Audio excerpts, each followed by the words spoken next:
čelu sa našim današnjim ustoličenim vladikom Markom,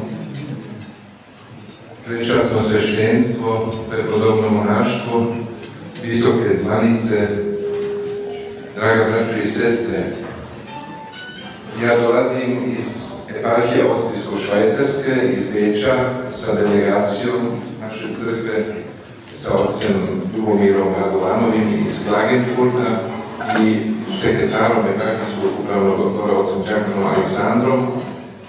A iznad naših očekivanja mi danas ovdje prisustvujemo jednom istorijskom danu, zato što ono što je decenijama trajalo, to je danas isceljeno ovom svetom arhijskom liturgijom i ustoličenjem vladike Marka.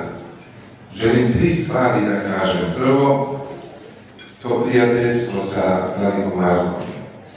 On je mene naučio na svetoj liturgiji šta treba i na makedonskom jeziku da se kaže. Naučio me da kažem: Gospodi, Gospodi, pogledni od neboto i vidi i posjeti go ova lozije i utvrdi go, koji go nazadi tvoja ta desnica. Ja to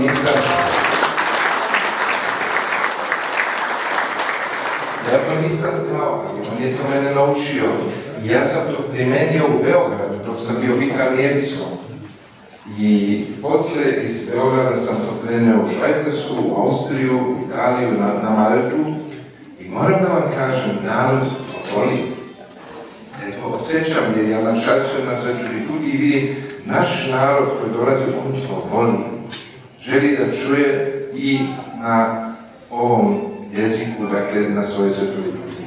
Danas sam poslije liturgije vidio neke od vas koji su čestitali, ja sam čuo, možda sam pogrešno čuo, Noga je ljeta, ja sam razumio Nova je ljeta, pa sam mislio da ovi čestitaju Novu godinu. A u stvari po kalendaru pred 2 dana bio Novi Indikt, tako da sam mislio, vidio su pravoslavni, ali slave Novi Indikt, Novu godinu. A u stvari su rekli Noga je ljeta, tako da po neki put može da bude nesporazumno.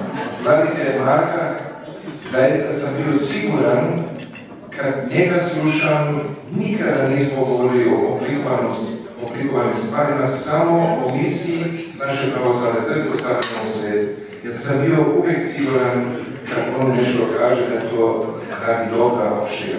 Zato čestitam rukovodstvu i hijerarhiji Makedonske pravoslavne crkve, što je našla za shodno da za vladiku Marka ustroji ovu eparhiju Delničevsku, Kameničku i da on od sada ovdje pastirstuje. Ja uvjeravam vladiku Marka da ćemo sigurno praviti jedan most između mnogih eparhija koje su danas srećni za ovaj istorijski dan, a svakako i mnogih zemalja u kojima naše crkve misionare. To je jedna stvar. Druga stvar, dozvolite mi, naročito zbog sveštenika koji su ovdje, da vam kažem da moj otac učio Prizrensku bogosloviju i tu je bilo puno bogoslova iz Makedonije. I sjećam se kad sam bio student teologije, to je bilo 1982.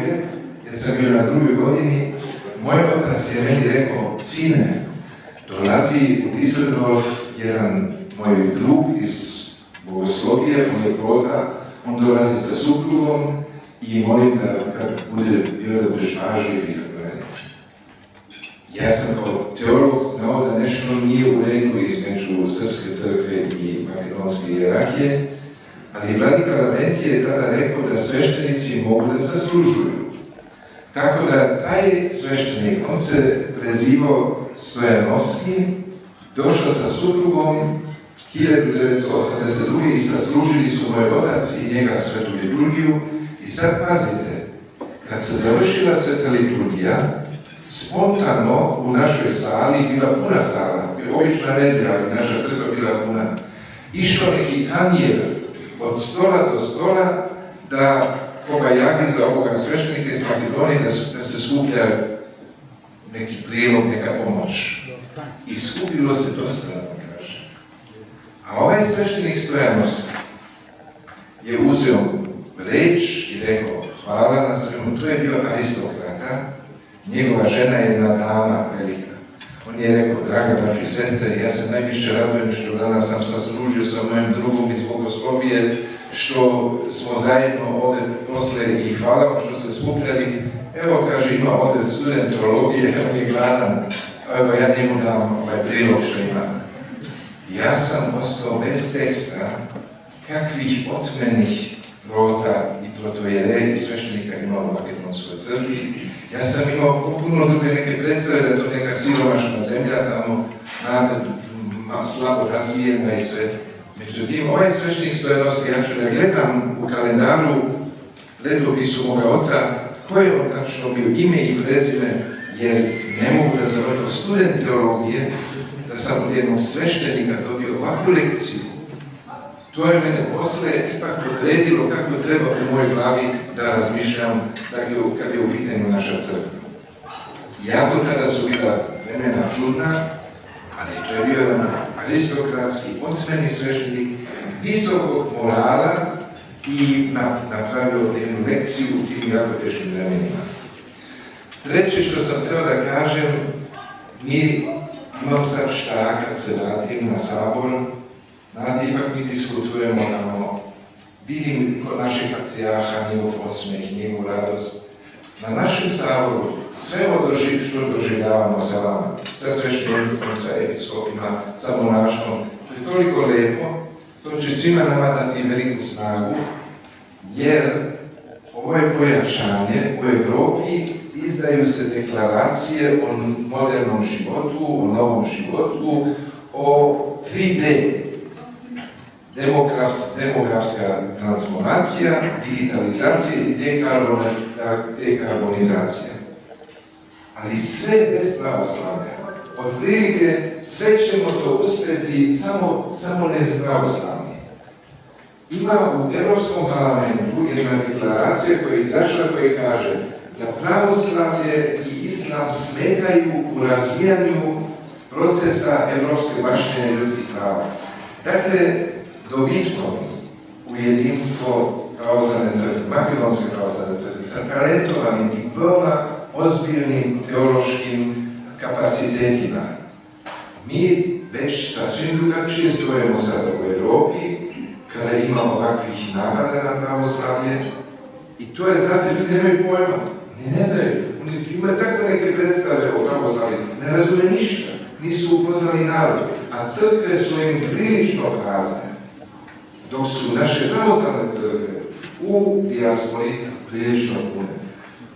Jedinstvom sa Makedonskom pravoslavnom crkvom i ovakvim sažimanjem naših eparhija.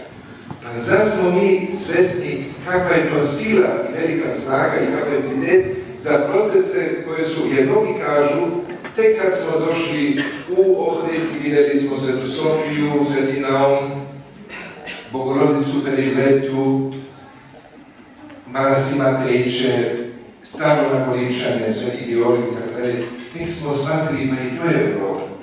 Otprilike Evropa je samo što je tamo na nekom ekonomsko jačem punktu, a sve ovo što je ovdje je siromašno i nerazvijeno i nema veze to sa maštinom.